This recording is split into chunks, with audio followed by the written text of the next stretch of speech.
you sing as loud as you can to our Savior today. It's not about us, it's about Him. And that's our purpose, leading you today, leading to the throne of the Lord in worship.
they're making their way, I'm going to ask you to sing through that chorus just with me on my guitar instead of all the backup music with us.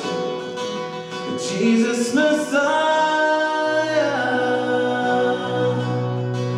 the name above all names, blessed Redeemer, Emmanuel, the rescue for sinners, the ransom from heaven, Jesus Messiah, Lord of all. Would you pray with me this morning? Oh, Father God, we thank you and praise you that you truly are the rescue for us as lowly sinners, Father. And that beautiful ransom came in the price of your Son, who truly came from heaven.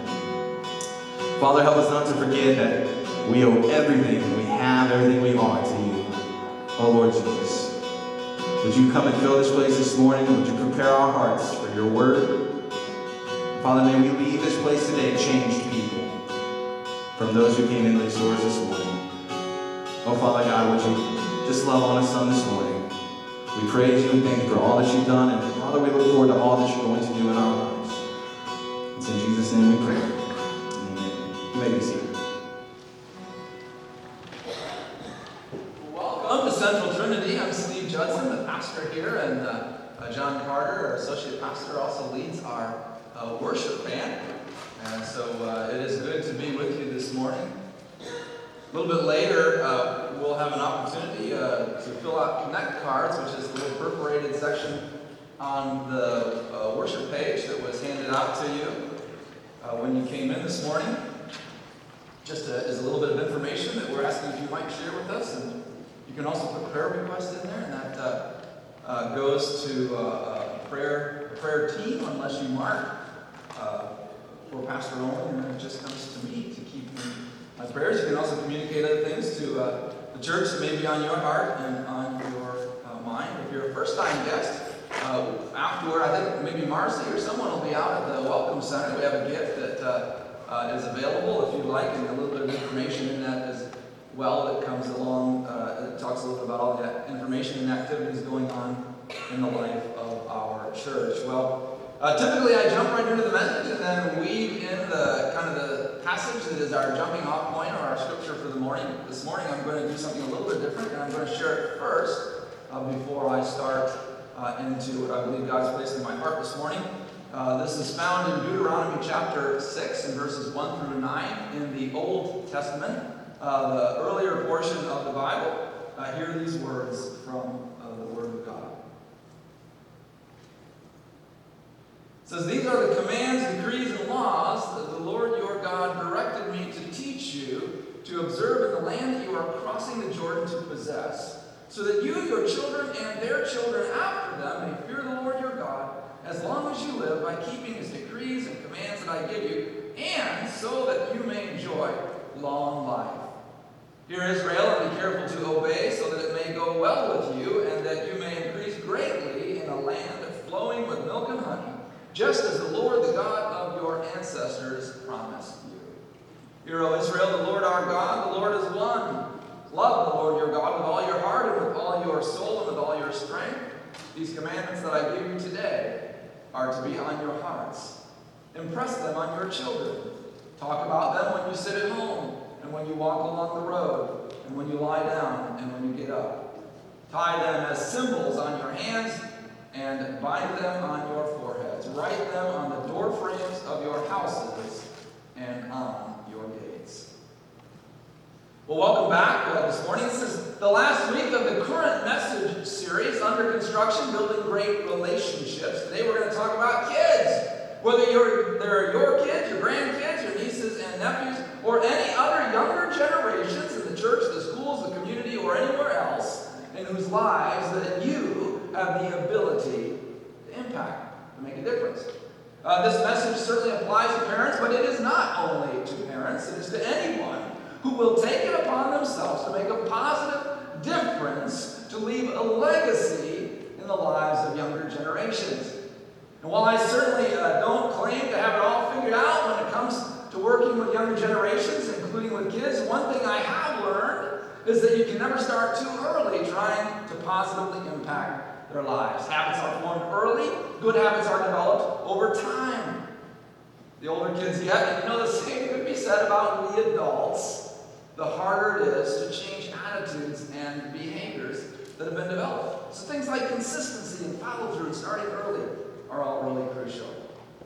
Now there's a reason that right after God gave the 10 Commandments, that's what was going on in this passage that I just read. God had just given the people this sort of primary code to live by that if they did would bless their lives. Right after that comes these words that I had said today.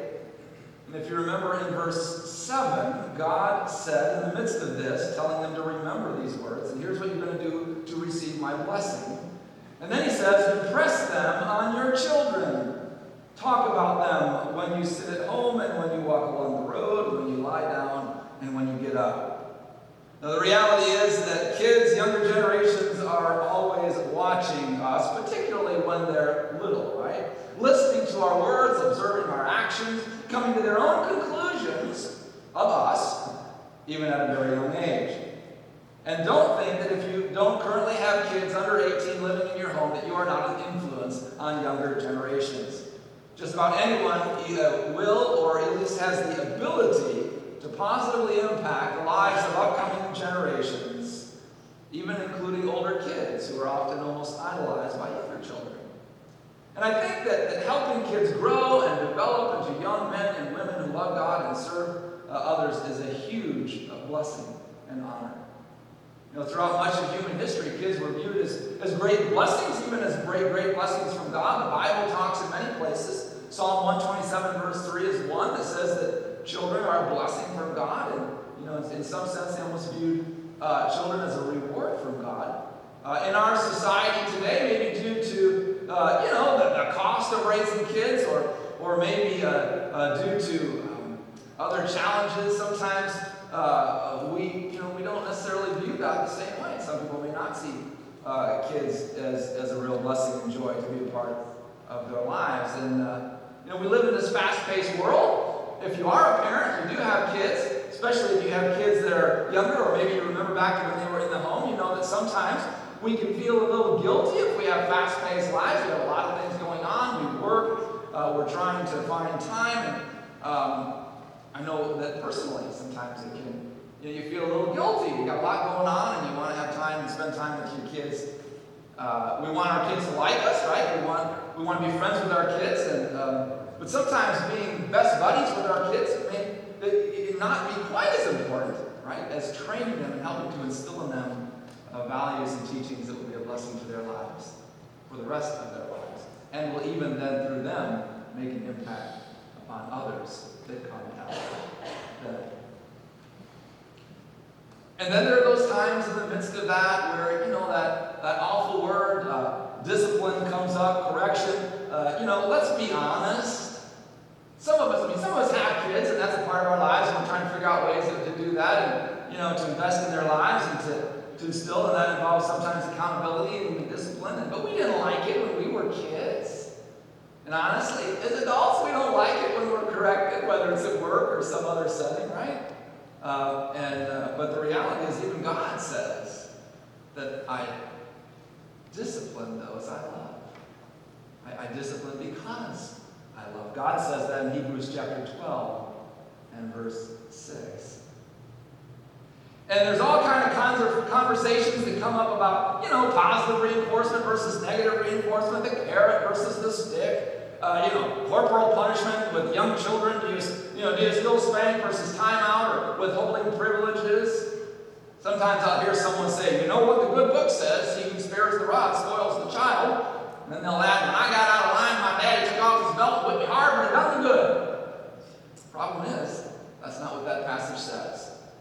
That's a direct quote from Proverbs 13, verse 24 in the Old Testament. It says, he who spares the rod spoils the child, but he who loves that child is careful to discipline them. But in their time, the rod was the shepherd's staff. And the shepherd didn't go out and beat the sheep silly when they didn't do what they wanted. It was used to kind of, nudge and give a little shove now and then to get them back on the right path and keep them on the right course.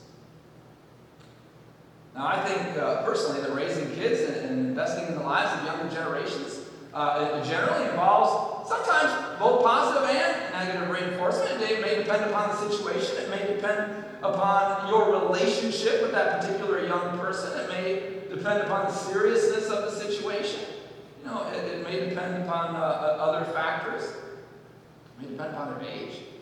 When my kids were young, there were times where I would try to reinforce positive behavior, and there was other times where I felt necessary to, lay down a little bit of the law in as loving a way as possible.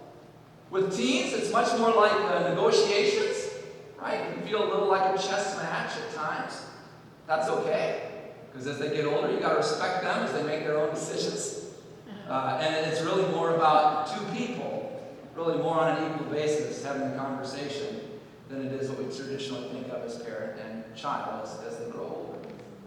And yet there are times where we still hold our kids and others in whom we have the ability to make an impact accountable in some sense because we love them. We want them to learn right from wrong. We want them to learn discipline, to work hard, become productive members of society, and hopefully fall deeply in love with God so that they'll continue to serve God even as adults. And I think that last part is really important. As Christians, our job is not simply to raise younger generations, others as well as ours, to become hardworking, tax-paying, voting, productive members of society. That's great. That's very good. That's very good. As Christians, our primary purpose for investing in the lives of others really is to help them come to love God and others and fall so deeply in love with Jesus that they won't be able to help him, but want to serve and live for him when they're adults. And there's a difference. Proverbs 22, verse 6, we're told to train up a child in the way he or she should go, and when they are older, they will not depart from it. Now, we know this is not a guarantee.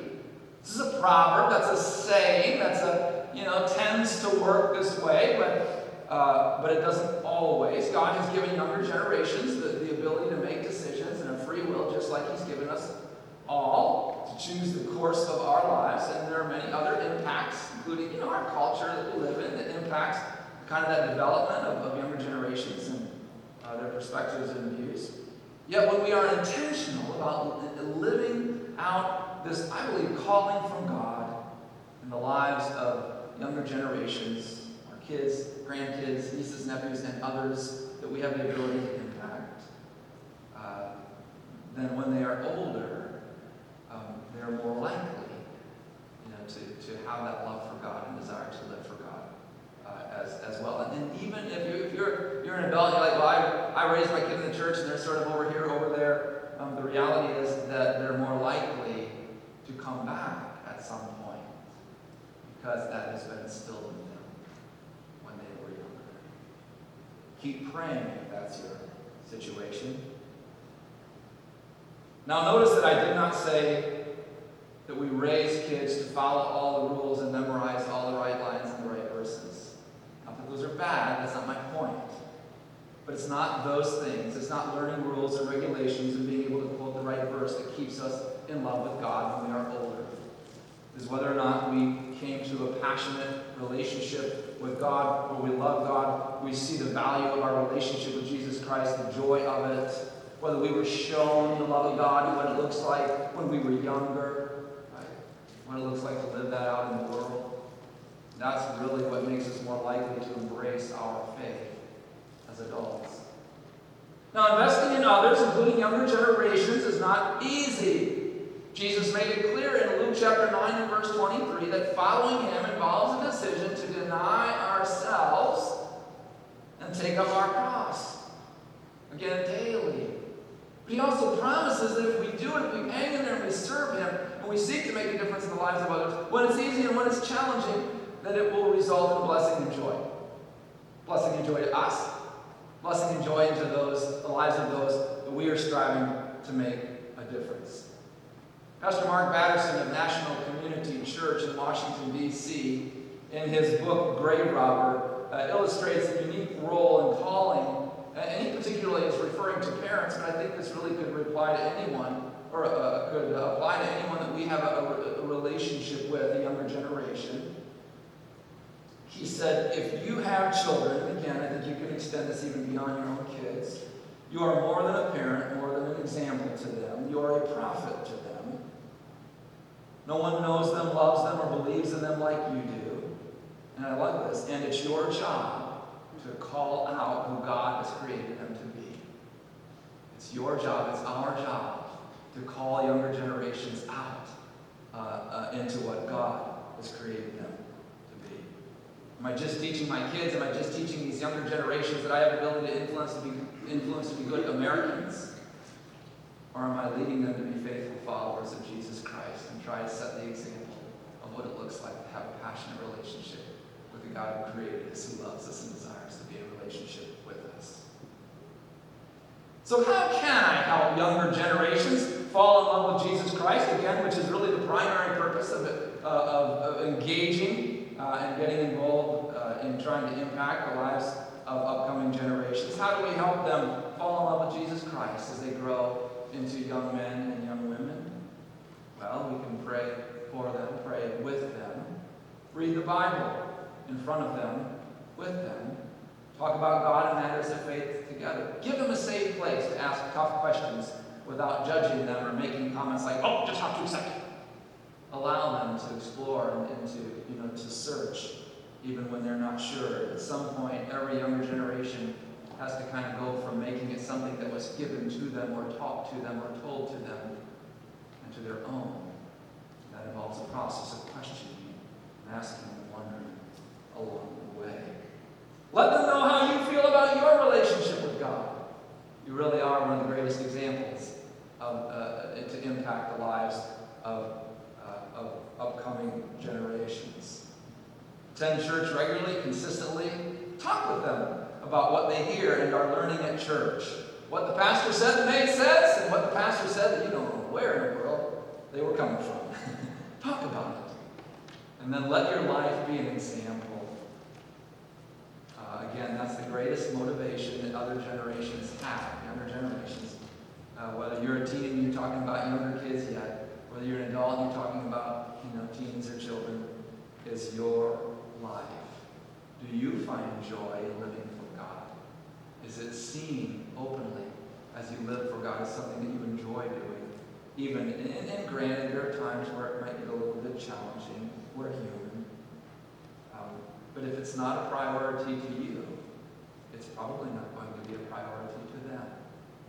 And then as a church, kind of corporately working together as the body of Christ, I believe that one of the best ways that we can make an impact and a positive difference on younger generations is to come alongside those, whether it be single moms or others, maybe in a situation, I don't use the word challenge, but in a situation where they might need a little, or could use a little extra assistance. Families that are stretched financially, kids who may come from backgrounds where they don't really have much Christian connection, or people who love Jesus in their lives.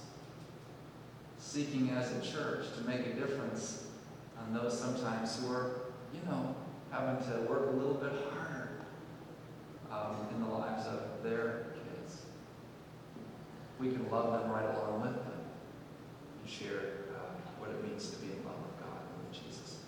Many studies in our society today indicate that younger generations, those under 35 in our nation, are far less likely to identify with Christianity than those over 35. Some study that I saw not too long ago were numbers like nearly half of those under 35 in the U.S. no longer identify with Christianity. Some want to blame this on our culture. We want to, that's because culture just doesn't love God anymore. I wonder that how much of the blame might be more properly appropriated to the church world, because it hasn't been willing to adapt the way it reaches out, if it is reaching out at all. The good news, however, is that God is still in the business of bringing hope and joy and fulfillment. If we're willing to accept the challenge, multitudes of younger generations will reap the benefit of our love as we invest in their lives. Whether it's your own kids, your grandkids, kids in your extended family, other younger generations in your church, your school, your community, extended family, if you want to impact our culture, our nation, our world for generations to come, please, please invest in younger generations. You can't reach them all. Maybe you can reach 1 or 2 or 5 or 10 that God has given you the ability to be in relationship with. And you can make a huge difference in their lives that will last for generations to come. It will help them draw closer to God. And as they live out their lives, connect others with God's love as well. So this morning I close simply by saying, invest in a kid and change the world. Perhaps one of the greatest ways that you have to make a positive impact in our world is to invest in their lives. May we pray. Dear God, we thank you so much for your love for us. We thank you for the ability to call ourselves your children. We thank you that you love us and set examples in our lives each and every day. We thank you, God, and pray that you would allow us to impact the lives of others. Lord, may we love them as you love them. May we love them as you love us. Believing, God, that if we do, you will allow that love to shine through us, to be caught in the lives of others, to bless them, to be a blessing to others through them, and God, to fill us with joy as well as we see how you are working through us. God, may we affirm or commit this day by your grace and with your strength to seek to make a difference in the lives of others and in the lives of future generations. In Jesus' name. As the basket is passed this morning, again, please be encouraged to drop that Connect card in as it comes around, if you would. And I'm just so glad to be with you.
receive by faith that forgiveness for sin for which he gave his life on the cross, and we can experience the presence of God and the power of God in a way that is not otherwise possible, and it can be experienced now in this world each and every day, and one day climaxing in his very presence, never more to end.